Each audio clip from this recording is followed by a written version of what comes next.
बात मत कीजिए।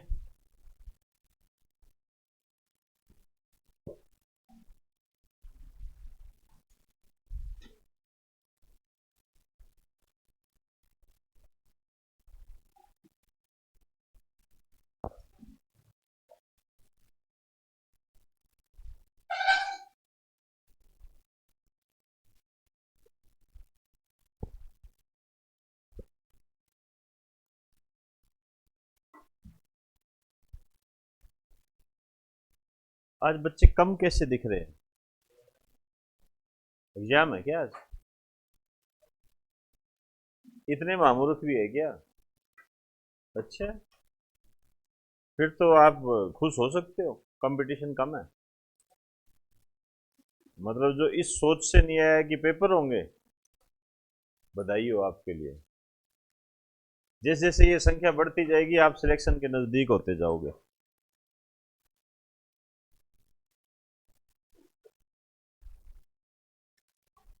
आइए स्टार्ट करते हैं अपने।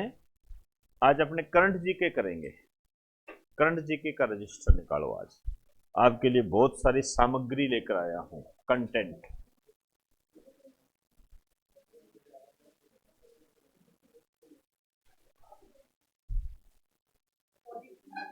अरे सरप्राइज दिया है यार, कमाल करते हो यार आपको। अब कई लोग बीच में अर्ध महामूर्ख होंगे, वो कहेंगे अरे यार मरा दिया यार, मैं लाया ही नहीं, रजिस्ट्री नहीं लाया। क्योंकि करंट जीके का रजिस्टर भारी बहुत था। ऐसा नहीं है बेटा, ध्यान रखना। एक बात मेरी दिमाग में बिठा लेना, यदि जानकारी नहीं है तो वर्तमान में जो भी एग्जाम हो रहे हैं 3-4 साल से, इसमें करंट का वेटेज बहुत ज्यादा है। इसमें गड़बड़ी मत कर देना बिल्कुल भी। जनरल जीके को भी यदि आजकल पूछा जाता है तो करंट से कोरिलेट करके पूछा जाता है। कुछ छोटे और बड़े टॉपिक हैं, उनको हम लेके चलेंगे। और आपने ये भी ध्यान देना है कि अपने करंट को तैयार कैसे करते हैं। आइए हेडिंग डाल दीजिए, जनजातीय गौरव दिवस।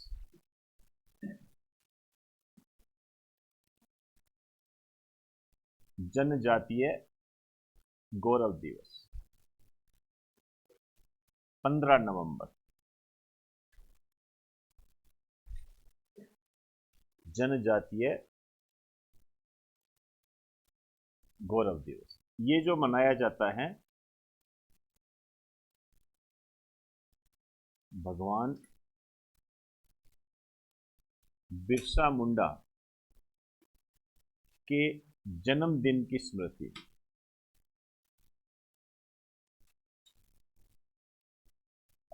जन्मदिन की स्मृति में जो बिरसा मुंडा थे, उनके जन्मदिन की स्मृति में ये मनाया जाता है। आप ये बिरसा मुंडा कौन थे, एक तो इनके बारे में आपको जानकारी होनी चाहिए। ये थे इंडियन ट्राइबल फ्रीडम फाइटर, ऐसे करके लिखो।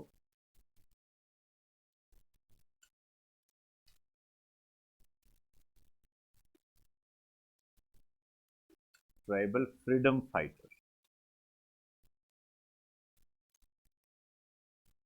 जब इनके जन्मदिन की स्मृति में मनाया जाता है तो ऑब्वियसली बात है, इनका जन्म कब हुआ था ये आपको पता होना चाहिए, कहां हुआ था ये पता होना चाहिए, भाई किस स्टेट से ये संबंधित है वर्तमान में। तो इनका जो जन्म हुआ था ये हुआ था 15 नवंबर 1875 ईस्वी को। ये डेट आपको याद होनी चाहिए विद सन, ध्यान रखना। ये एक स्थान है खुंटी, वहां से ये संबंधित है। लिख दीजिए स्थान खुंटी।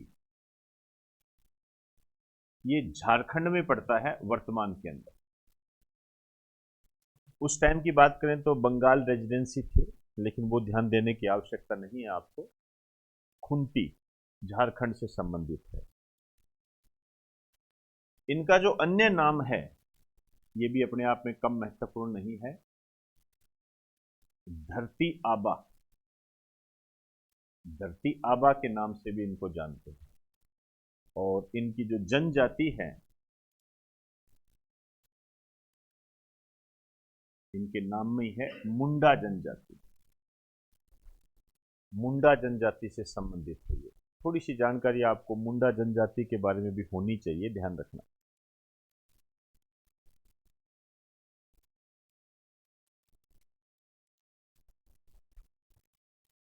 इसके आगे लिखें,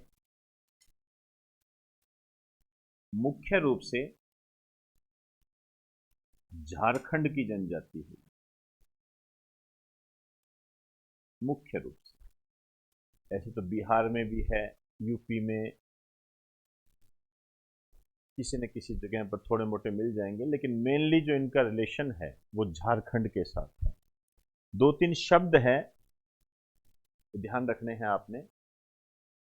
एक बात और ध्यान रखना, यहां पर आप एक लाइन लिखिए, जो क्षेत्र है ये कहिए।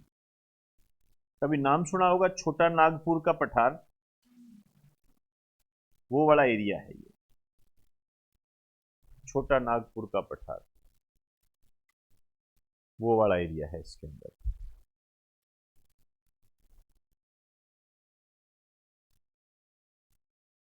दो शब्द है जो क्वेश्चंस के रूप में आपके सामने आ सकते हैं। एक तो है बारकी लीजा, बारकी लीजा, बारकी लीजा।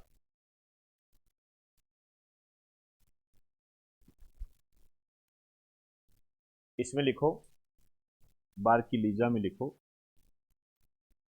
विशेष प्रकार की साड़ी,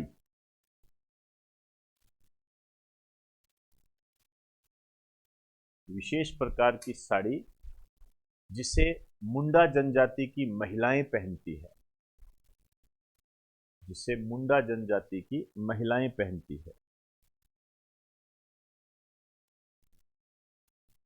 विशेष प्रकार की साड़ी है जिसे मुंडा जनजाति की महिलाएं पहनती है। एक शब्द और है टोलोंग। ये जो है पुरुषों की धोती है, ये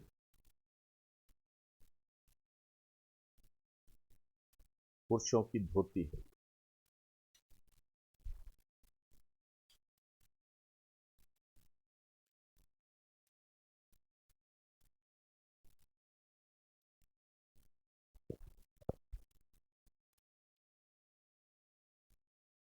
चले आइए, यहां पे आइए। यह दिवस मतलब किसको रिप्रेजेंट करता है? जनजातीय क्षेत्रों की परंपरा,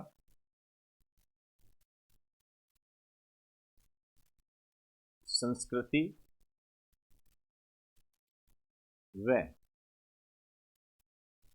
भारत की उपलब्धियों को प्रदर्शित करता है।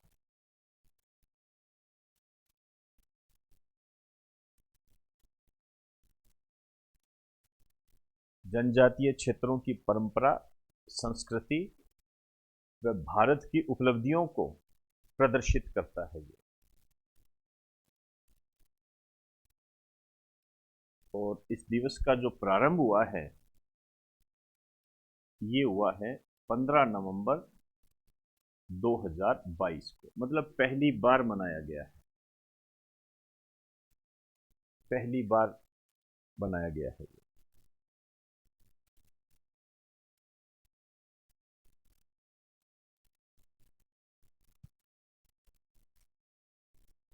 इस दिवस पर सम्मेलन, एक सम्मेलन का आयोजन हुआ है।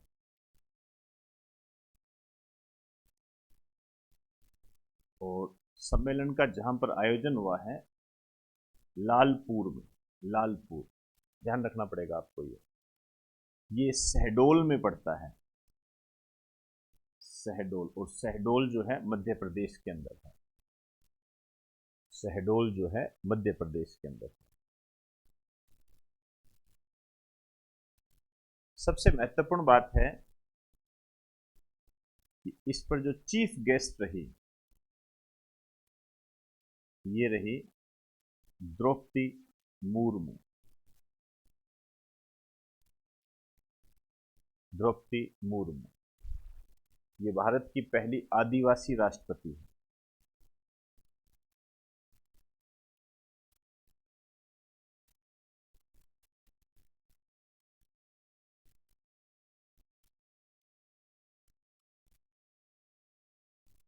भारत की पहली आदिवासी राष्ट्रपति है।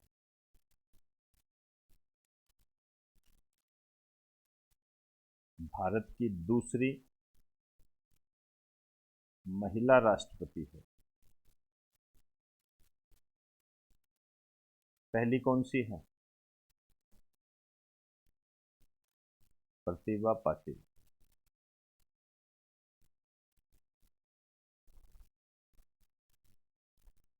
और इस सम्मेलन की जो अध्यक्षता की,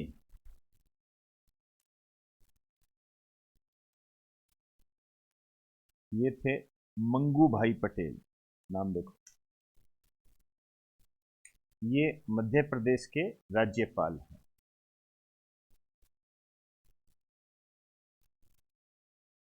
और जो विशिष्ट अतिथि रहे,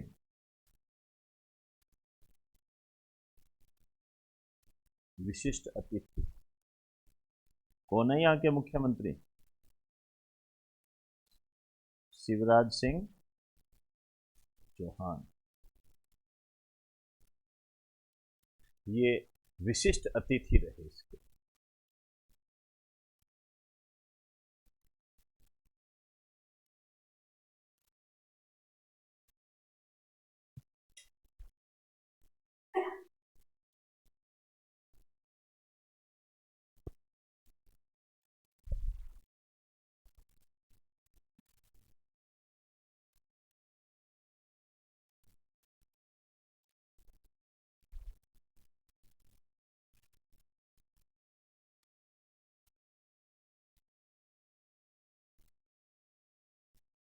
हो गया। एक यहां पर एक महत्वपूर्ण बात हुई है, ये तो है ही काम की चीजें। यहां पर द्रौपदी मुर्मू जी ने एक एक्ट लागू किया है, पैसा एक्ट, उसकी बात करनी है। तो यहां पर एक लाइन लिखिए,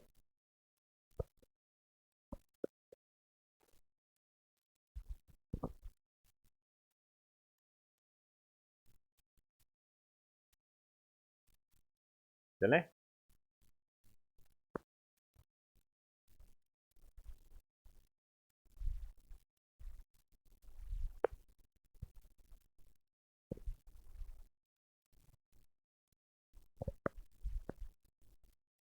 लिखिए, इस दिवस पर, आप यहां लिखिए, तरीके से नोट्स बनाया करो। ऐसे नहीं कि जहां भी है वह लिख दिया, सही नहीं रहता।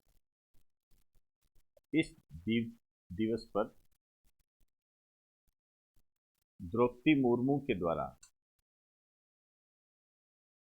लागू एक्ट,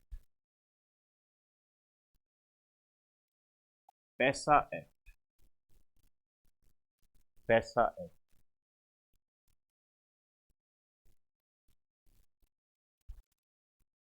ये लागू किया गया, पैसा एक्ट। आपको यहां ध्यान रखना है विशेष रूप से कि ये जो पैसा एक्ट है, ये बना कब था, ठीक है ना, ये आपको जानकारी होनी चाहिए। ये जो पैसा एक्ट बना था, ध्यान रखना, 1996 का है ये, जो मध्य प्रदेश के अंदर लागू हुआ है, तो इसलिए गड़बड़ी मत कर देना। 1996 का है ये ध्यान रखना, इसमें गड़बड़ी मत कर देना। 1996 का है, जो मध्य प्रदेश में लागू हुआ है। कई स्थान ऐसे हैं जहां पर ये नहीं लागू हुआ। और एक बात और ध्यान रखना, इसे जो लागू किया गया था, भूरिया समिति की सिफारिशों के आधार पर, भूरिया समिति की सिफारिशों के आधार पर। ये बहुत इंपॉर्टेंट लाइन है, आपसे पूछा जा सकता है कि भूरिया समिति का संबंध किससे? तो भूरिया समिति की सिफारिशों के आधार पर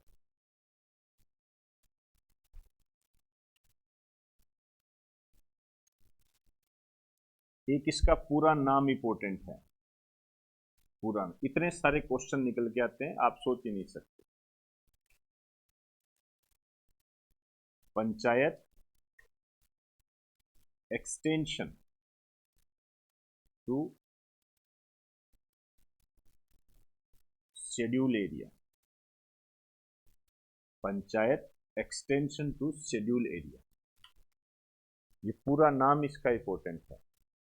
राष्ट्रपति ने इसको लागू किया है और जनजातीय दिवस पर लागू किया है, जो कि पहली बार मनाया गया है, अपने आप में महत्वपूर्ण है, इसलिए नजरअंदाज मत कर देना बिल्कुल भी इसको।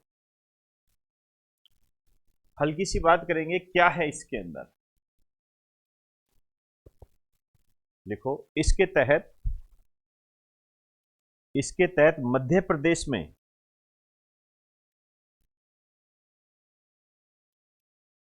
प्रदेश में जल, जंगल व जमीन का अधिकार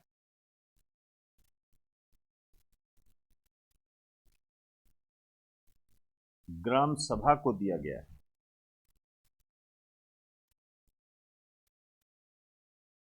जल, जंगल और जमीन का अधिकार ग्राम सभा को दिया गया है। कहने का मतलब यह है कि यदि वाटर रिसोर्सेज से संबंधित कोई भी काम सरकार करेगी तो इससे राय लेनी पड़ेगी ग्राम सभा से। कौन से एरिया के लिए ये? शेड्यूल एरिया के लिए, जनजातीय क्षेत्रों के लिए है। मतलब जनजातीय क्षेत्रों में जो वाटर रिसोर्सेज है, जैसे बाई चांस कोई नदी बहती है या कोई तालाब है, उसका यदि आपने कोई भी प्रोग्राम डिसाइड करना है तो ग्राम सभा डिक्लेयर करेगी। जमीन आपको हायर करनी है, ये नहीं है कि आप ले लो तो ग्राम सभा से आपको विचार विमर्श करना पड़ेगा। जंगल वगैरह आपको यदि काटने हैं, वहां से लकड़ी काटनी है, तो ये इससे कंसल्ट करना पड़ेगा आपको। ये राइट्स दिया गया है। ये होता है पैसा एक्ट। तो पैसा एक्ट आप ये भी कह सकते हो पंचायत से संबंधित है। पहली बात 1996 में इसको लागू किया गया था। मध्य प्रदेश में 15 नवंबर 2022 को लागू किया गया। शेड्यूल एरिया में, पूरे मध्य प्रदेश में भी नहीं है। पंचायत है पहली कंडीशन, और दूसरी कंडीशन शेड्यूल एरिया। हर किसी पंचायत में है क्या? जितनी भी पंचायतें हैं हर किसी पंचायत में नहीं है। Panchayat extension to schedule area, जनजातीय क्षेत्रों में। एक मुझे सबसे अच्छा क्वेश्चन ये लगता है, भूरिया समिति। भूरिया समिति का संबंध किससे है? इस टाइप के क्वेश्चन आते हैं, ये मेरिट तय करने वाले क्वेश्चन होते हैं, हर किसी के नजरों में नहीं होते ये, फिर देखते रहते हैं इधर उधर। क्लियर होगी सारी बात? चलिए जी, ये जनजातीय गौरव दिवस पर हमने बात कर ली। अब मैं बात करने जा रहा हूं, मेरा जो नेक्स्ट टॉपिक है,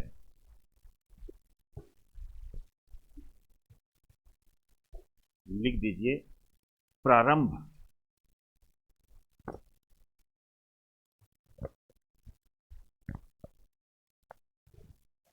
प्रारंभ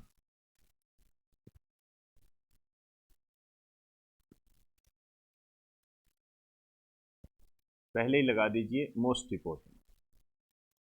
खुद समझ जाओगे आप कि ये क्यों इंपॉर्टेंट है, बताने की इतनी आवश्यकता है। जैसे जैसे टॉपिक बढ़ता जाएगा आप समझते जाओगे।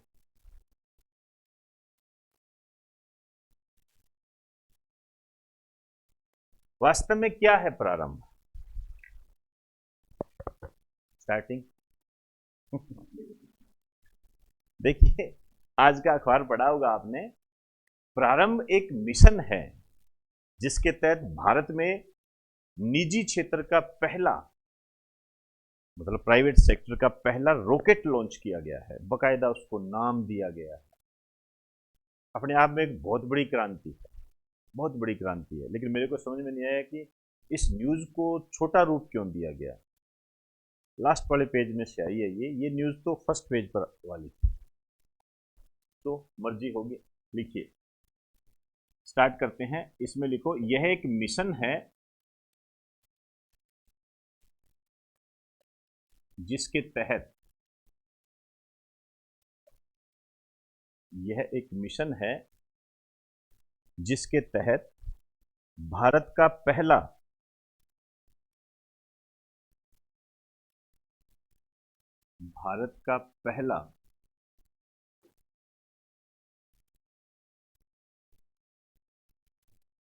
प्राइवेट रॉकेट लॉन्च किया गया है?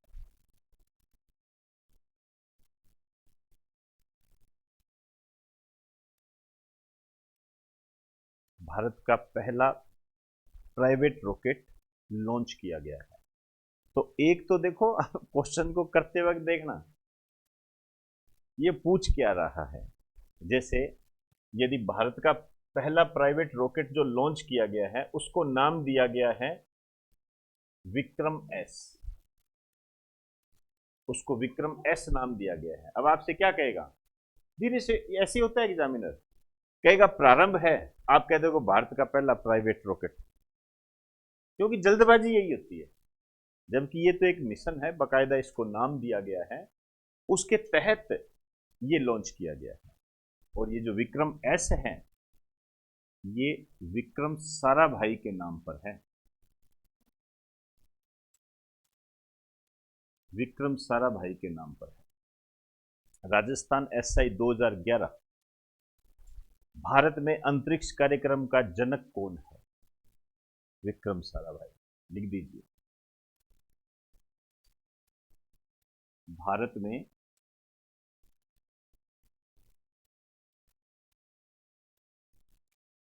अंतरिक्ष कार्यक्रम के जनक, father of space program in India.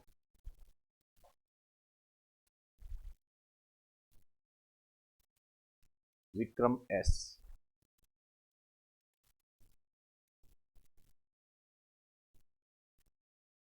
तीन एंगल डिसाइड करेंगे इसके अंदर हम। एक तो लॉन्च कब किया गया, दूसरा निर्माण किसने किया है,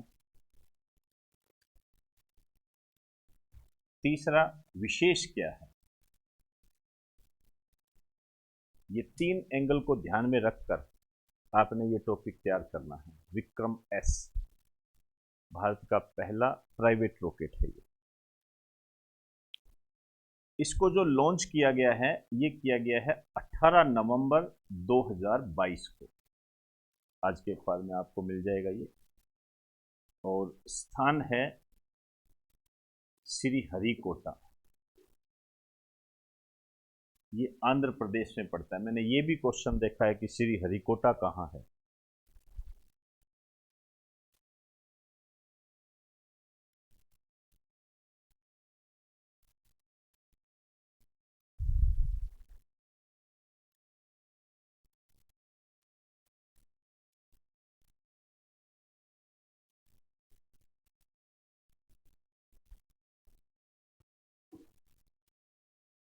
इसका जो निर्माण किया है Skyroot aerospace, Skyroot aerospace, Skyroot aerospace.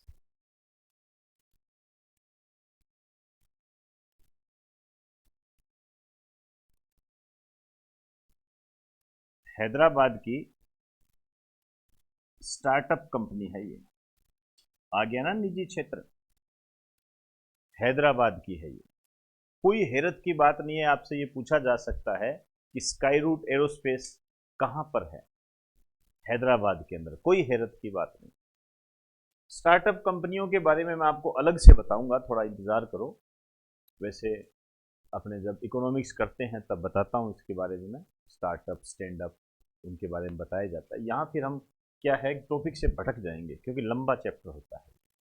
उसकी बात आपको वैसे तो इकोनॉमिक्स में ही हो जाएगी, नहीं होगी तो ये करंट जीके में आपको किसी तरीके से करवा देंगे। हैदराबाद आप समझते ही हो। एक हैदराबाद का बड़ा सदाबहार क्वेश्चन है। एक तो इसको बिरयानी का शहर भी बोलते हैं। अब भगवान जाने खाने जाते हो क्या कभी बिरयानी का, लेकिन इससे ज्यादा इंपॉर्टेंट है ये मूसी नदी के किनारे है। ये एक सदाबहार क्वेश्चन होता है। मूसी नदी के किनारे है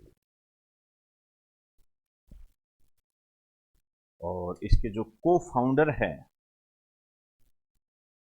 अब ये भी अपने आप में इंपॉर्टेंट हो गए।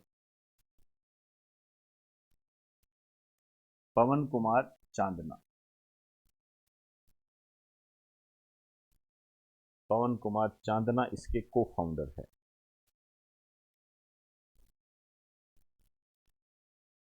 प्राइवेट सेक्टर की कंपनी है।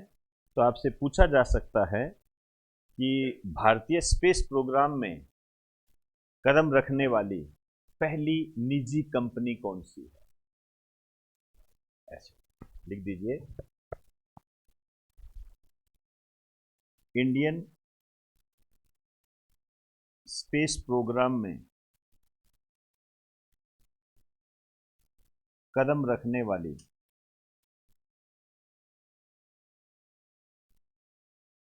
पहली प्राइवेट कंपनी।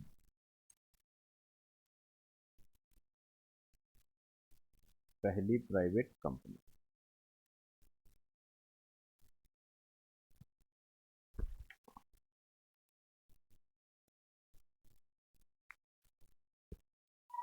देखिए, वैसे तो आपको बता दूं, ये लंबाई चौड़ाई इसके पूछने के चांस थोड़े कम होते हैं, लेकिन इसका जो महत्व है पहला है, तो इस कारण से ये अपने आप में इंपॉर्टेंट बन जाता है। तो कम से कम 6 महीने तक तो आपको ये ध्यान रखना पड़ेगा।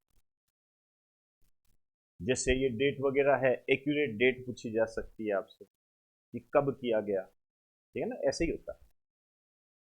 ऐसे कोई सैटेलाइट लॉन्च कर देते, वो नहीं पूछते तो ये डेट बता कब, भार बता उसका, कोई बहुत ज्यादा महत्वपूर्ण ना हो तो। लेकिन अब आपको इसको लंबाई वगैरह, भार वगैरह ये ध्यान रखना पड़ेगा। तो विशेष में आ जाइए, इसकी जो लंबाई है ये है 6 मीटर, जबकि इसका जो भार है ये है 500 से 550 केजी। लंबाई 6 मीटर है, जबकि इसका भार जो है 500 से 550 केजी है। ईंधन इसमें इस तरीके का डाला गया है कि इससे लागत कम आए। जैसे इसके अंदर यदि फ्यूल के बारे में मैं बात करूं तो इसमें लिक्विड नेचुरल फ्यूल जो है ये डाला गया है। लिक्विड नेचुरल फ्यूल गैस के रूप में है, ये आप आगे लिख सकते हो, लिक्विड नेचुरल गैस ये डाला गया है। एक लिक्विड ऑक्सीजन का भी नाम सामने आ रहा है, तो दोनों ईंधन के रूप में आप ध्यान दें, लिक्विड ऑक्सीजन। अब यहां पर इन सबसे भी ज्यादा एक महत्वपूर्ण लाइन है मेरे पास, लिखिए, विश्व का पहला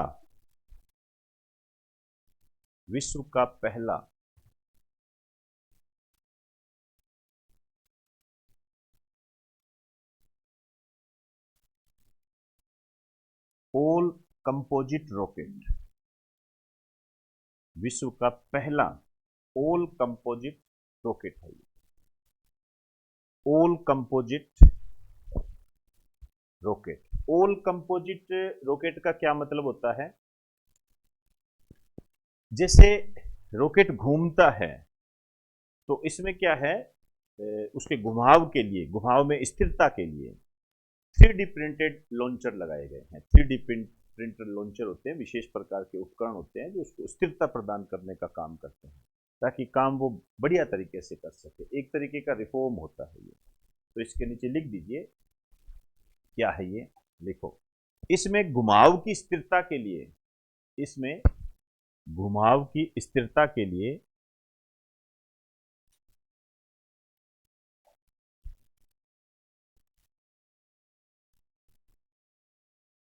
3D प्रिंटेड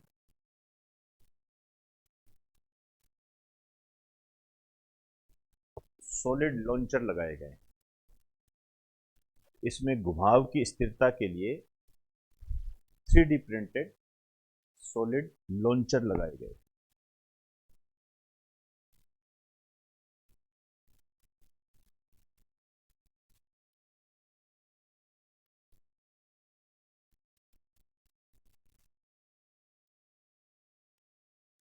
चले, अब देखिए बहुत सारे शब्द हैं, बहुत सारे तो क्या है,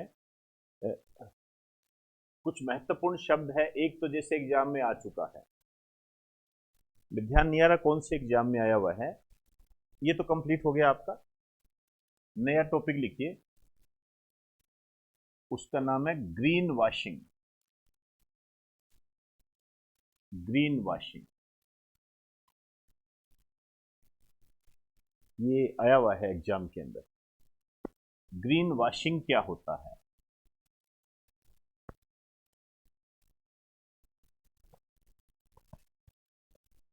ग्रीन जहां शब्द आ गया, इसका मतलब हम ये कह सकते हैं कि इको फ्रेंडली की बात कर रहा है ये।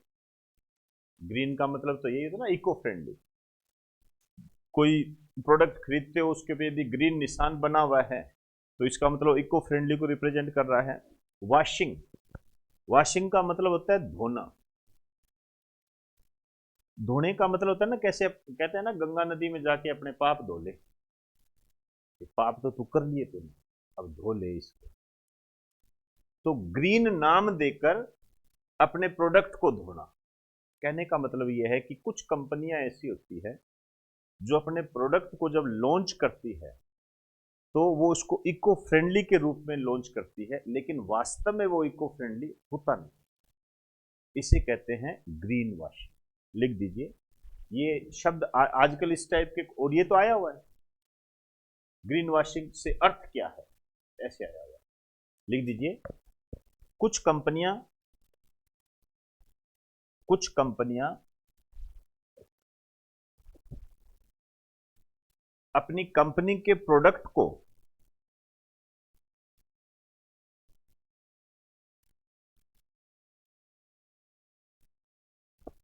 कुछ कंपनियां अपनी कंपनी के प्रोडक्ट को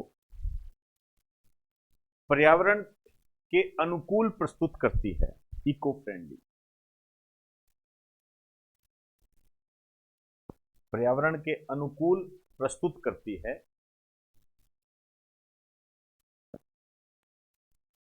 लेकिन वह होता नहीं है। लेकिन वह होता नहीं है।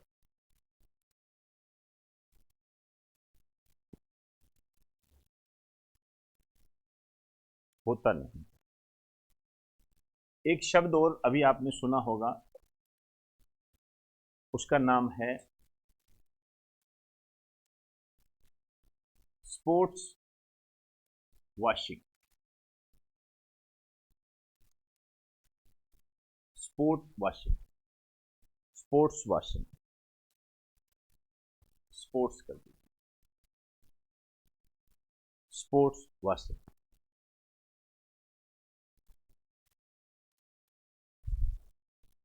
ये नया शब्द है। इसमें क्या है कि जैसे कई देश होते हैं, वो अपनी इमेज को सुधारने के लिए खेल का सहारा लेते हैं। मतलब खेल में आगे आते हैं, है ना, एक्स खेल का आयोजन करते हैं, ऐसा करते हैं, उसे कहते हैं स्पोर्ट वॉशिंग। वर्तमान में आपने देखा होगा फीफा विश्व कप 2022 का आयोजन हो रहा है कतर के अंदर। आज के अखबार में लास्ट वाले पेज में पूरा ब्यौरा दे रखा है। कतर में हो रहा है। मान के चलो, मुझे आपको बताने की आवश्यकता नहीं है कि कितना महत्वपूर्ण है ये। तो इसीलिए मैंने आपको कहा था कि ये करंट जीके की क्लास आपके लिए सरप्राइज है। अब इसको किस रूप में से आप लेते हो, ये आप पे डिपेंड करती है। आप पे डिपेंड करती है। आपको लगता है कि हमें टीचर के अकॉर्डिंग चलना चाहिए तो चलना चाहिए, नहीं लगता तो 1-2 साल मत चलिए, उसके बाद अपने आप सेट बैठ जाएगा, वो कोई दिक्कत नहीं। तो ध्यान रखें, वर्तमान में जो भी एग्जाम हो रहे हैं, ये मुझे बताने की आवश्यकता नहीं है। यदि आप थोड़ा सा भी पेपर पढ़ते हो पुराने सालों के, 2-3 जो नए पेपर आते हैं उनको यदि फॉलो करते हो तो आपको पता लग जाएगा करंट को ज़्यादा महत्व दिया जाता है। और मज़ेदार बात है कि हर किसी का करंट तैयार नहीं होता है। बच्चे फोटोकॉपी तो यहाँ से करा के लेके जाते हैं, अरे सर दे दो, क्यों? यूट्यूब पे डाल तो दिया, देखने का टाइम किसके पास है? फिल्मों से छुटकारा मिले तो देखें। कोई रील वगैरह उनको देखने से भाई टाइम मिले तो देखे ना। और इसमें तो क्या है, वो AIR न्यूज एनालिसिस होता है, भगवान जाने क्या देर का इस आदमी में, दिमाग भी खराब होता है। तो बेटा सिंपल सी बात है, इन चीज़ों को यदि आप सीरियस लोगे तभी जो आपको अपॉइंटमेंट लेटर देगा वो आपके लिए सीरियस होगा, नहीं तो वो भी सीरियस नहीं होगा। तो ध्यान रखा करो, ऐसे शब्द वगैरह जो भी आए मुझे भी बताया करो कि सर हमने ये अखबार में ये पढ़ा है, हमारे काम की चीज़ है क्या। पूछते हैं बच्चे, ऐसी बात नहीं है, आप नहीं पूछते वो अलग बात है।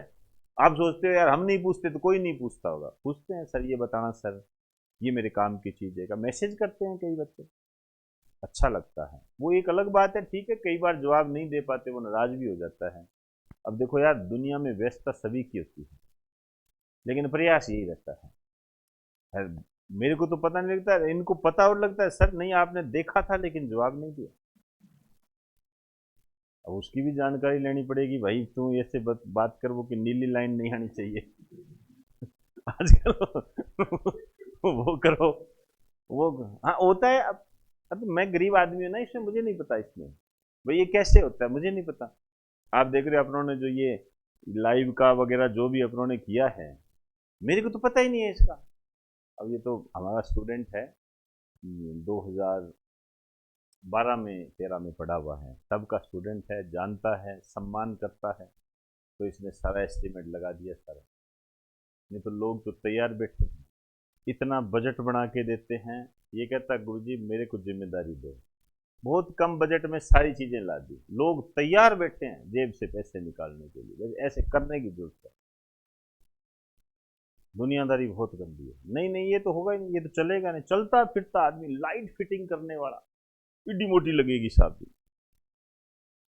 या तो होती नहीं है या सोचता है गुरुजी ठीक है इंस्टीट्यूट चल रहा है ले लो जितना ले सकते हैं, या ये सोच रखते हैं। तो चीज़ों को जाना करो।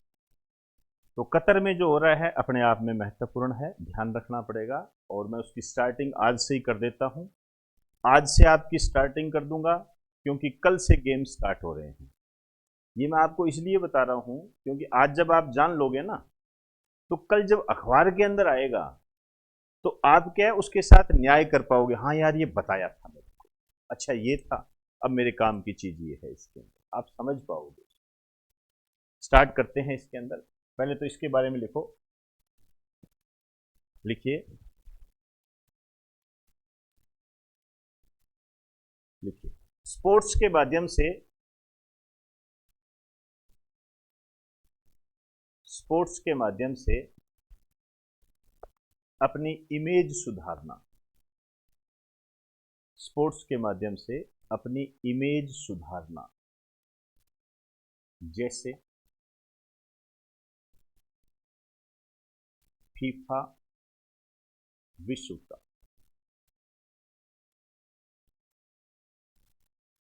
जैसे फीफा विश्व कप, हालांकि वैसे इसका एग्जाम्पल नहीं है ये, लेकिन आप इसको एग्जाम्पल के रूप में ले सकते हो क्योंकि कतर अपनी इमेज सुधार रहा है। हमें यहां पर फीफा को जानना पड़ेगा।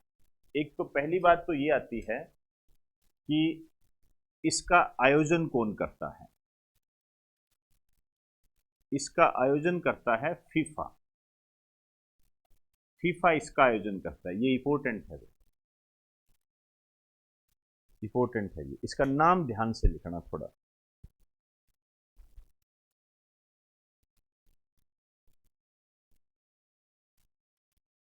फेडरेशन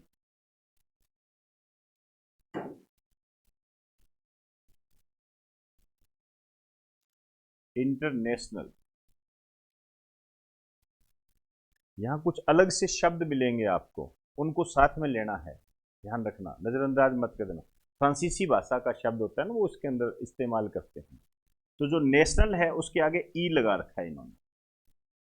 मेरी बात को बहुत गंभीरता से लेना, अकेले याद ना हो तो पढ़ो इसको, ठीक है ना। आगे जो शब्द है वो है डी ई, डी ई, ये ध्यान रखना है, डे फ्रांसीसी शब्द के तहत आता है ये, आपके जिस दिन एग्जाम में दे दिया ना दिक्कत आ जाएगी।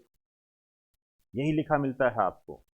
तो federation international football association, football association, तो ई डे इसका ध्यान रखना है आपने। इसकी जो स्थापना हुई 21 मई 1904,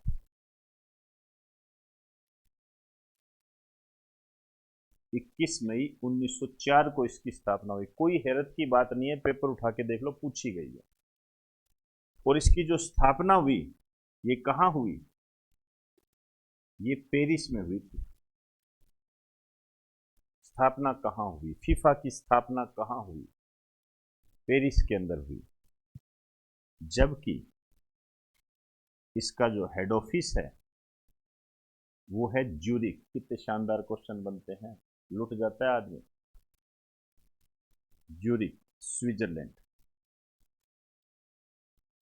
तो स्थापना तो पेरिस के अंदर हुई थी, जबकि ज्यूरिख में इसका हेड ऑफिस है।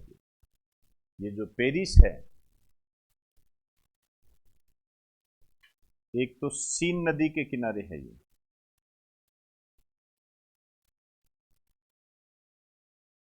एक इसको फैशन की नगरी कहते हैं, फैशन की नगरी कहते हैं।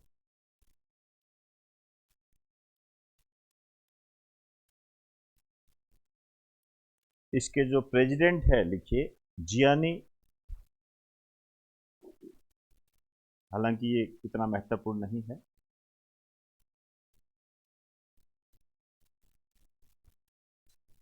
नाम इनके अजीब से ही होते हैं, जियानी इन्फेंटिनो।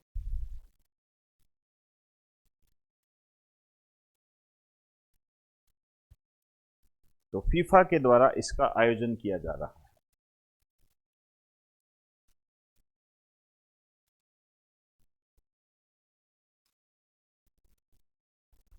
अब ये जो फीफा विश्व कप है, इसका प्रारंभ कब हुआ था?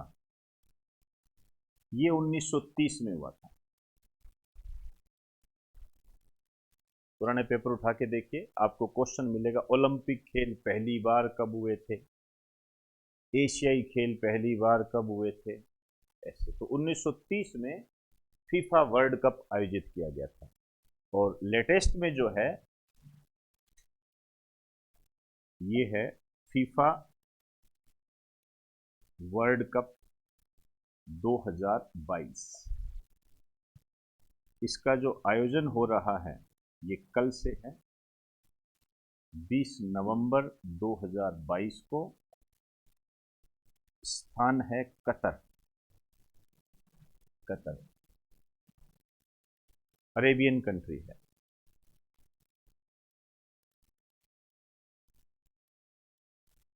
पहला अरब देश जिसमें यह आयोजन हो रहा है।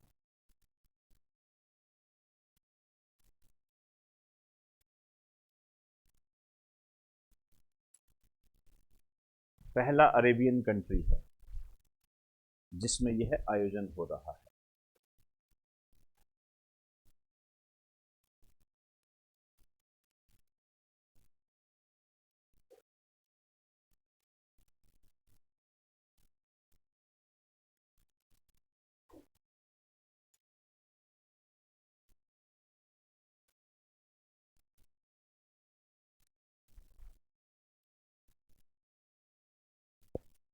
चले,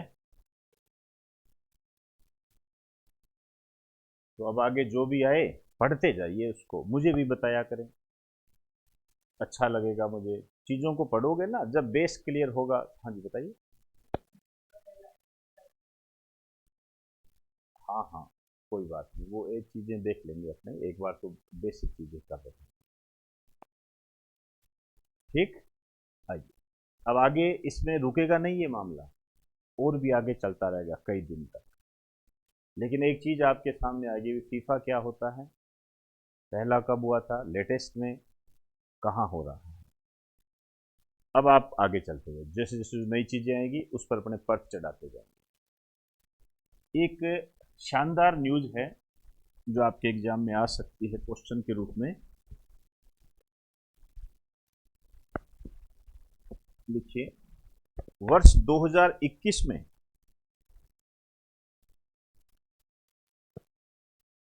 वर्ष 2021 में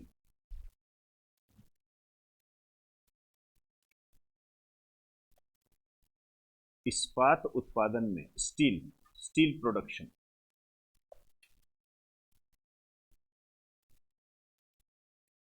वर्ष 2021 में स्टील प्रोडक्शन में भारत का स्थान, स्टील प्रोडक्शन में भारत का स्थान, ध्यान रखना ये हो गया है दूसरा हो गया है स्टील। आप कई बार कहते हैं ना सर खनिज पढ़ा दो, खनिज में से कैसे क्वेश्चन आते हैं, ये होता है, ऐसी चीजें आती हैं। जो खनिज हो गए, इनमें क्या है, अभयारण्य हो गए, नेशनल पार्क हो गए, आप कभी भी नोट करना करंट ज्यादा पूछा जाता है, जो चर्चा में रहता है, जैसे कुन्नो नेशनल पार्क हो सकता है पहले कभी नहीं क्वेश्चन पूछा गया हो, लेकिन अब महत्वपूर्ण हो गया, चीता ट्रांसफर किए गए हैं, वैसे ही ये चीजें हैं। तो यदि खनिज आपके सिलेबस में होता है तो वो ये पूछेगा इस तरीके से कि निम्न में से किस धातु के उत्पादन में या किस खनिज के उत्पादन में भारत का दूसरा स्थान है, या स्टील उत्पादन में भारत का कौन सा स्थान है। क्यों लिखे ब्रैकेट में, इससे पहले चौथा था।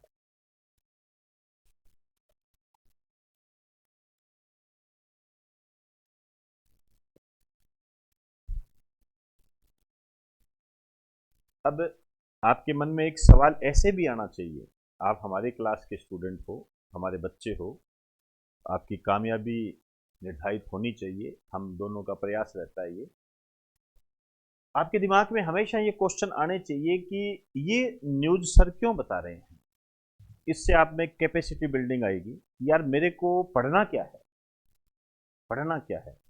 देखिए कोई भी देश है, उसके जो इंडस्ट्रियल सिस्टम होता है, औद्योगिक जो तंत्र होता है उसका, उसके रीढ़ की हड्डी होता है स्टील। जिस देश में स्टील का उत्पादन ज्यादा होता है वहां पर जो इंडस्ट्रियल सेक्टर है वो ग्रो करता है। अब हम चौथे से दूसरे स्थान पर आ गए हैं तो अपने आप में बहुत बड़ी बात है। भारत जब आजाद हुआ था तो सबसे पहले इसी पर काम किया गया था। याद कीजिए, इकोनॉमिक्स में आपको दूसरी पंचवर्षीय योजना के दौरान मैं आपको करवाता हूं कि आजादी के बाद पहली बार स्टील संयंत्र कहां स्थापित किए गए थे, भिलाई, राउरकेला, दुर्गापुर। अब आप पेपर उठा के देखो आरएएस का, उसके अंदर दे रखा है नीचे, वो क्वेश्चन पूछ लिया, स्वतंत्रता के बाद पहली बार स्टील उत्पादन कहां हुआ था, 3 बना के दे दिए कॉलम। ऐसे बनता है तो उसका अपने पास एक कारण होता है। जब कारण हमें पता होता है, ये कारण ये जरूर है कि ये कारण अनुभव से आते हैं, अनुभव से आते हैं। और अनुभव तो देखो उसकी कोई उम्र तो होती नहीं है, वो तो हमेशा कम होता है। नहीं तो इसको जितना भी बढ़ा दो, करते जाओ, आयस्क लिखा दो और स्टील जो मर्जी है करते जाओ, कोई सीमा नहीं है, 2 घंटे लगा लो इस पे, आप भी कहोगे यार लेवल है। ये मेरे लिए एक बहुत ही, वो कहते हैं ना time word of the year, तो word of the Rakesh Mehra ji के क्लासेस ये है कि लेवल है। मेरे को आज तक समझ में नहीं आया ऐसा क्यों करते हैं बच्चे, और कई बार दुर्भाग्य ये भी है टीचर भी क्यों करते हैं। किस तरीके से जो आया सारा भर दिया, चल भाई बच्चा करे, बच्चा भी क्या करे, लेवल है। लेकिन क्वेश्चन सबसे बड़ी बात होती है, पढ़ लेगा क्या, भाई समस्या तो ये है ना, मेन तो चीजें हैं। तो ऐसे नहीं होता बेटा, ध्यान रखें। मेरा बहुत विरोध करते हैं लोग, आप में से भी कई लोग करते हैं, बैठे हैं वो भी करते हैं, मुझे पता है, करने दीजिए। विरोध से क्या होता है, विरोध से तो आदमी ऊंचा उठता है, सिंपल सी बात है। विरोध तो करने दीजिए, कोई दिक्कत नहीं। लेकिन मैंने अपनी पॉलिसी कभी नहीं बदली, क्योंकि आप थोड़ी बताओगे क्या करना है। यदि आपको ही पता होता तो फिर यहां थोड़ी बैठे होते, यहां खड़े होते। ध्यान रखिए इन चीजों में, समझा करो इन बातों को। तो जैसे कोई भी क्वेश्चन आए मैं आपको बताऊं, हो सकता है मैं ना बताऊं, आपके मन में यदि कोई क्यूरियोसिटी हो तो आप पूछा करो, सर आपने इसको इंपॉर्टेंट क्यों लगाया, ये आपका सवाल होना चाहिए, ठीक है, हम क्लास में नहीं बोल सकते, बाहर तो पूछ सकते हैं। इससे आप में अपने आप में एक क्षमता पैदा होती है। तो कोई भी इकोनॉमिक सेक्टर होता है, उसकी रीढ़ की हड्डी होती है, तो क्या आपको नहीं लगता कि ये पूछा जा सकता है? जैसे लोहा हो गया। अब ऐसे थोड़ी कहेंगे कि जो पूछ लिया कि कोई नॉर्मल सा खनिज है कि इसके बारे में हो जाए, जिसका कोई उपयोग ही नहीं है डेली लाइफ में, तो इंपॉर्टेंट नहीं है वो, चाहे वो पहला स्थान हो चाहे दूसरा स्थान हो। तो इसमें एक लाइन लिखिए, यह किसी भी देश, यह किसी भी देश के इंडस्ट्रियल सेक्टर की बैकबोन होता है। यह किसी भी देश के इंडस्ट्रियल सेक्टर की बैकबोन होता है।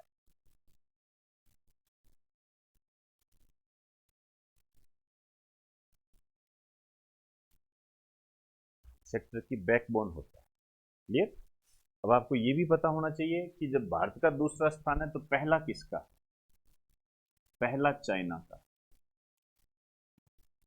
पहला चाइना का। एक बात और मैं ऐड कराऊंगा इसके अंदर, बहुत महत्वपूर्ण है इसलिए करवा रहा हूं। हालांकि ये बातें आपके जब आप इकोनॉमिक्स करेंगे तब आ जाएगी, दूसरी पंचवर्षीय योजना में आती है, कई बच्चे जो कर चुके हैं वो जानते हैं। लिखिए, आजादी के बाद भारत में पहले स्टील संयंत्र, ये 3 थे। भिलाई, ये छत्तीसगढ़ में पड़ता है। राउरकेला, ये ओडिशा में पड़ता है।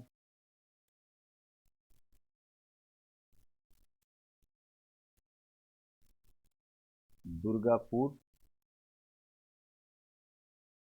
ये वेस्ट बंगाल में पड़ता है।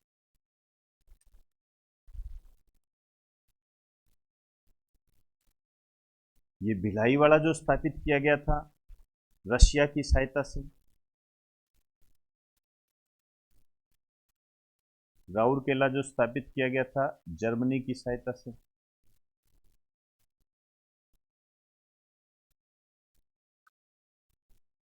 दुर्गापुर जो स्थापित किया गया था ब्रिटेन की सहायता से।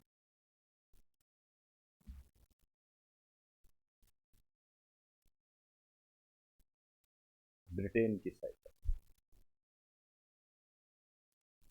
तो एक पोर्शन तो ऐसे होता है कि हम करंट के अंदर क्या पढ़े, एक तो ये होता है। एक और तरीका बताऊंगा आपको अभी, उस तरीके से आप पढ़ा करें। हालांकि देखो, जहां तक जब तक आप यहाँ हो, वैसे तो क्या है, आजकल डिजिटल का ज़माना है, आपको हर चीज़ मिल जाएगी। जैसे ये जो क्लास है ये भी आपको मिल जाएगी, लेकिन जो चीज़ें हमारी समझ में आए वो सबसे महत्वपूर्ण होती है। अब कैसे तैयार करें हम, एक टॉपिक मैं आपके सामने लेकर आ रहा हूं। आइए चलें, बेटा दें।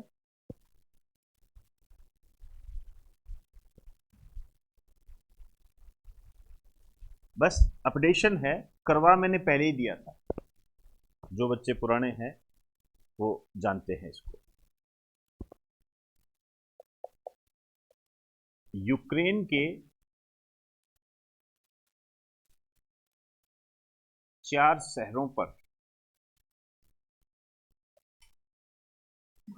रूस का कब्जा। यूक्रेन के 4 शहरों पर रूस का कब्जा।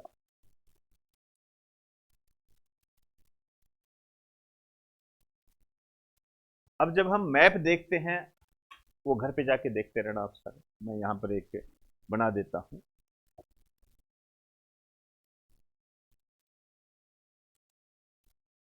ये यूक्रेन का एरिया है और ये आपका रशिया का एरिया है। रशिया थोड़ा नीचे की तरफ, ये रशिया है, ये यूक्रेन है। पता होना चाहिए, इसके बगैर काम नहीं चलेगा। इसके बगैर काम नहीं चलेगा। आप सीधी लाइनों में करोगे नहीं चलेगा, मैं कहता हूं आपको नहीं चलेगा। चला सकते हो, चला के दिखा देना। बिना मैप के ये टॉपिक हो ही नहीं सकता। यदि मेरा थोड़ा सा पुराना लेक्चर देखोगे तो आपको मैंने उसके अंदर प्रूव भी दिया। एक क्वेश्चन आया हुआ है अजोब सागर, याद आ रहा है बेटा आप लोगों को? एक क्वेश्चन आया हुआ है, एक शहर में करवाता हूं, वर्ल्ड ज्योग्राफी में मैंने आपको कराया था। एक स्थान था जो रूस यूक्रेन, क्वेश्चन ऐसे था कि रूस यूक्रेन युद्ध के दौरान एक क्षेत्र का नाम दिया कि यह स्थान चर्चा में रहा, इस स्थान की सीमा किस सागर को टच करती? उसका आंसर था एजोव सागर। मैंने करवाया था, ये आया हुआ है। सेम उसी टाइप के क्वेश्चन यहां बनते हैं। तो 4 क्षेत्र कौन से हैं, आ जाइए। एक तो है, यहां है खेरसान, ये नाम रट जाना चाहिए आपको, खेरसान, बिल्कुल इसी सीक्वेंस में है सारा, खेरसान। दूसरा है जपोरिजिया, ऐसे ये नाम इसके, जपोरिजिया, खेरसान, जपोरिजिया। डोनेटस्क,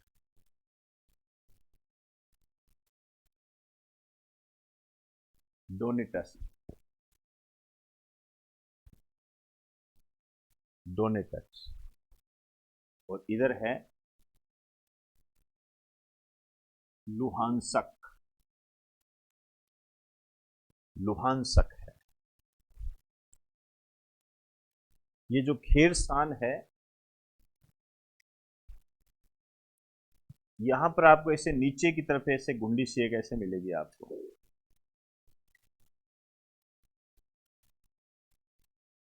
ये क्रीमिया है। मैंने जानबूझकर अलग कलर में लिखा है ये, क्योंकि 4 शहर तो यही है जिन पर रूस का कब्जा है।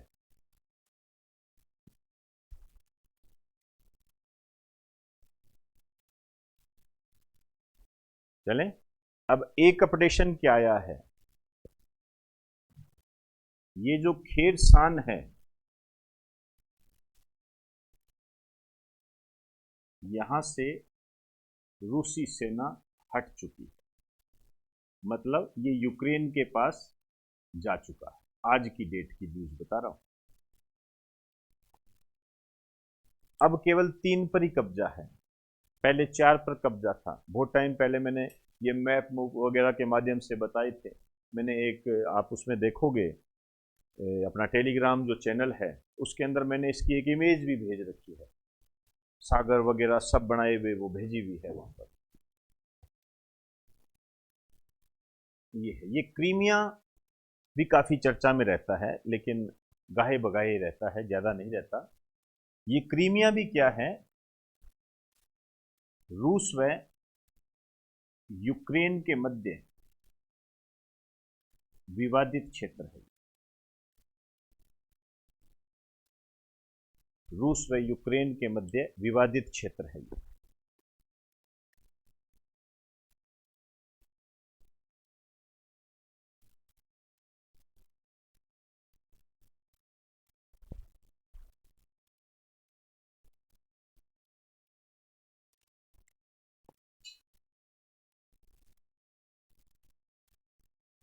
ये था ऐसे इस टाइप से।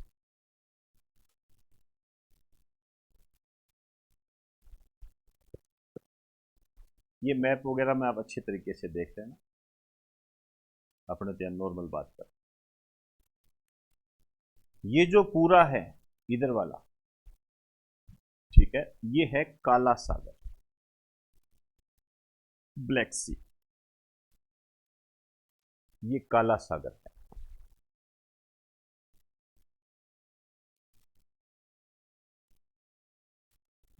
इस साइड में जब हम जाते हैं तो कई देश आते हैं यहां,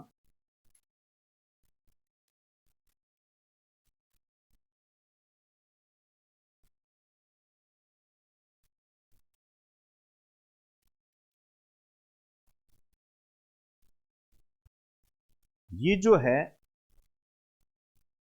ये एजियन सागर है, एजियन सागर,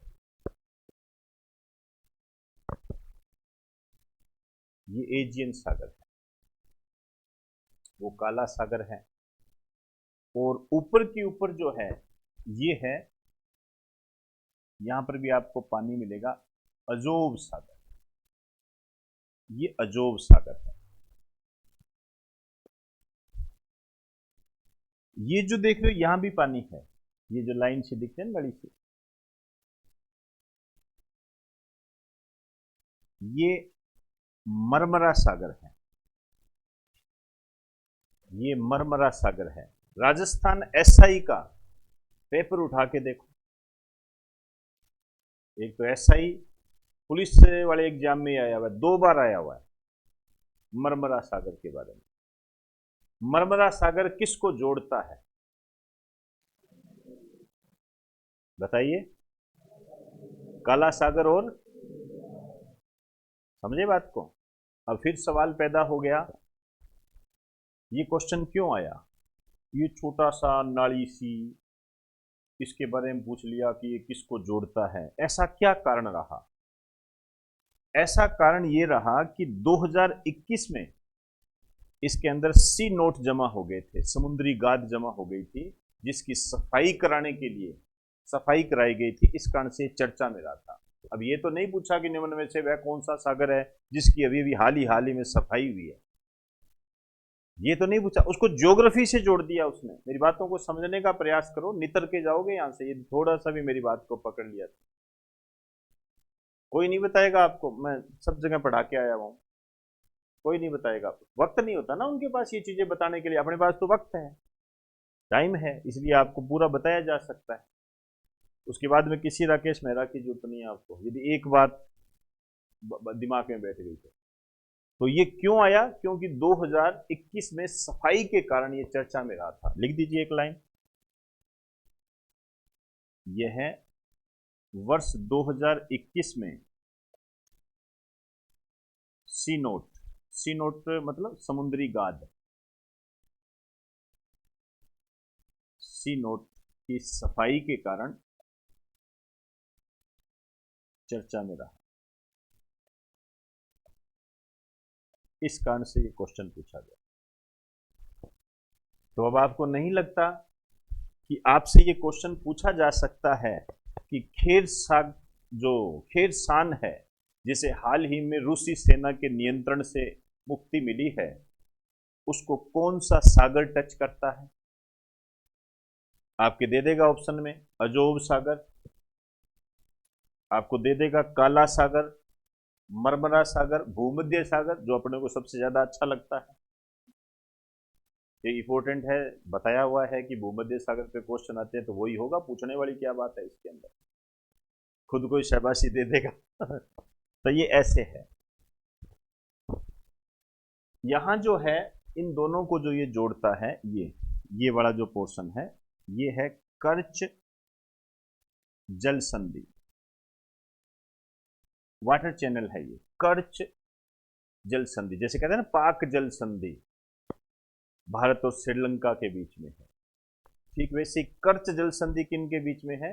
अजोब सागर और काला सागर के बीच के अंदर है।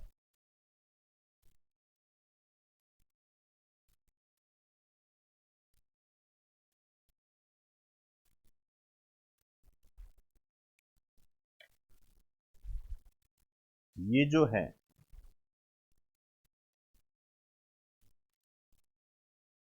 दारदानेल्ज जल संधि, दारदानेल्ज जल संधि, ये वाली इधर करना, दारदानेल्ज जल संधि, ये जो है बोस्पोरस जल संधि। मेरे हिसाब से शायद आप क्वेश्चन समझ चुके हो, थोड़ा सा भी यदि दिमाग लगाओगे।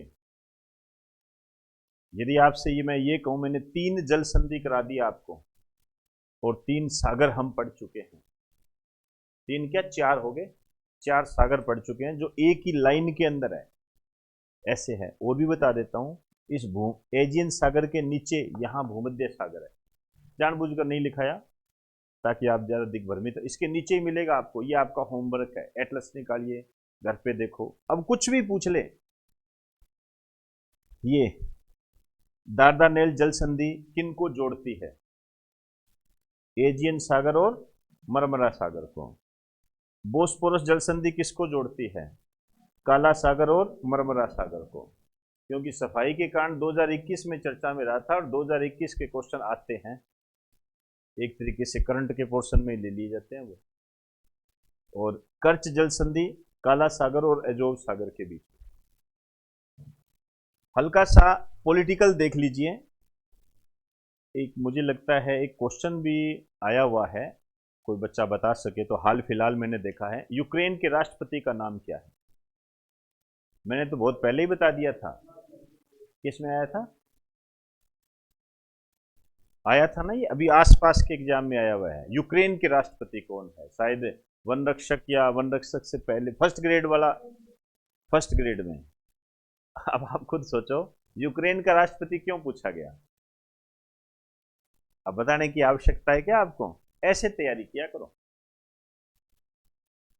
सीधे तौर पर कहता हूं, आपका दोस्त क्या करता है छोड़िए उसको, वो उसकी समस्या है। उसको समझाने बैठ गए तो तुमको समझाना मुश्किल हो जाएगा। आप अपनी एक पॉलिसी तैयार करो, नीति तैयार करो, उसके आधार पर काम करो। दुनिया क्या कर रही है? दुनिया तो 100 लोग है, दुनिया में 100 लोग है, 100 लोग में 100 के 100 सिलेक्ट होंगे क्या? पहली बात तो ये बताओ, 100 में 100 तैयारी कर रहे हैं, कितने सिलेक्ट होते हैं? 10? 90 थोड़ी सिलेक्ट होते हैं। 90 में शामिल मत होइए। आपका दिमाग क्या कहता है? नहीं यार मेरा दोस्त पढ़ता है यार। अब वो उसकी समस्या है, वो आप क्यों ले रहे हो? तरीका बदलिए, आसान तरीका अपनाइए, ये आसान होता है। वो एक अलग बात है कि मेहनत करनी पड़ती है, एड्रेस निकालनी पड़ती है। अब ये एड्रेस निकालना भी बहुत बड़ी बात होती है। देख लेंगे यार, कल देख लेंगे यार, बस वो कल फिर कभी आता नहीं। तो ये जो यूक्रेन है, मुझे ये बताओ, पहले तो इसकी राजधानी बताओ। इसकी राजधानी है कीव। अब मुझे इसके राष्ट्रपति का नाम बताओ। Vladimir Zelensky. पुतिन मत कर देना। मुझे याद आ रहा है, ये जब क्वेश्चन पूछा था तो एक व्लादिमीर पुतिन ऑप्शन में भी दिया था। ये है, आधे लोग तो यूक्रेन का नाम भी तो नहीं जानते ना। एक इसकी मुद्रा लिखिए, क्योंकि इकोनॉमी से कोरिलेट करना इसको जरूरी होता है। HRYVNIA।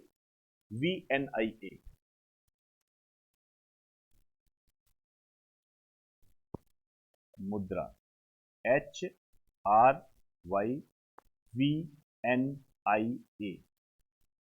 हरिवनिया।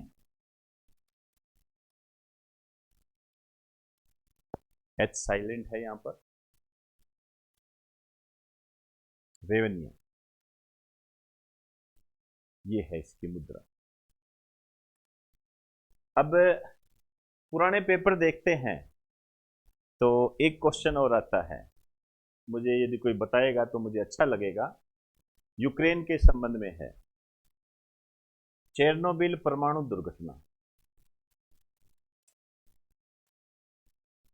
ये तो मैं आपको बता दूं कि ठीक है, ये तो आप समझ गए कि किस देश से संबंधित है। केमिस्ट्री में करवाई थी आपको। ये और बता दूं, चेरनोबिल परमाणु दुर्घटना। मुझे तो डेट चाहिए इसकी, चाहे डेट छोड़िए, सन बता दीजिए, सन पूछा जाता है। 1986 में हुई थी, 26 अप्रैल 1986 को हुई थी। इसके साथ जो एग्जामिनर पूछता है, भोपाल गैस त्रासदी को जोड़कर पूछता है, दोनों एक साथ पूछे गए। भोपाल गैस त्रासदी जो ये 1984 में हुई थी। बड़ा मजेदार क्वेश्चन। विश्व इतिहास में भोपाल गैस त्रासदी और चेरनोबिल परमाणु दुर्घटना हुई थी। देखो ऐसे देता है ऑप्शन, 1986, 1984, दोनों 1984 में, दोनों 1986 में। समझ गए बात को? तो जो शब्द पहले पूछा है जैसे भोपाल गैस त्रासदी पहले दिया है तो ये वाला इसका ऑप्शन है। ऐसे होता है।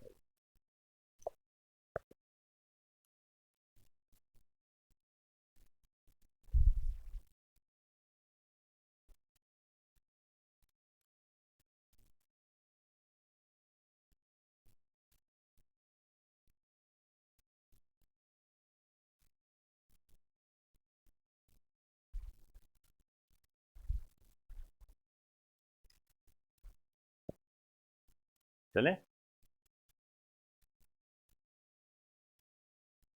G20 की जो बैठक हुई है कहाँ हुई है? इंडोनेशिया। वैसे ये बता चुका हूं आपको, क्योंकि G20 के बारे में पूरी जानकारी आपको दे दी थी मैंने। बाली इंडोनेशिया में हुई है, शायद ये शब्द ना लिखाया हो तो थोड़ा गौर कर लेना। बाली शब्द ऐसे लिख दीजिए,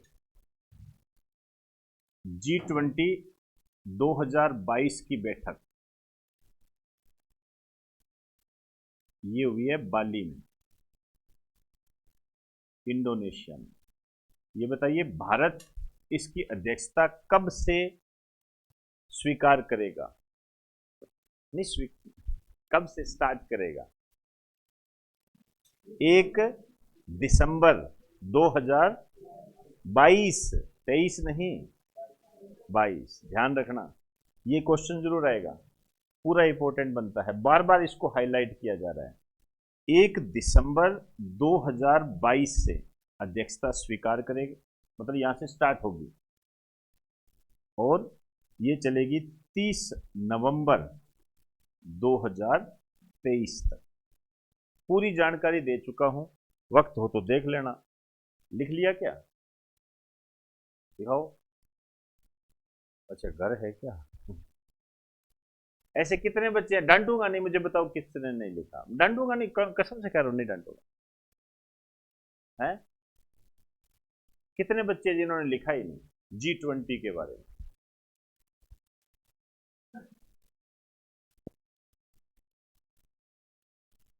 लिखा है क्या? कब लिखा था रे आपने? आपका तो एडमिशन 3-4 दिन पहले। ये वाला नहीं नहीं, इनको बताना यार, ठीक है? ये बच्चे हैं, पढ़ने वाला बच्चा है, वैसे बदमाश नहीं है ये, तो इनको बता देना। ये अभी इनका 2-3 दिन पहले से ही एडमिशन हुआ है, तो ये चलिए जी, आज हम इतना ही करेंगे। ठीक,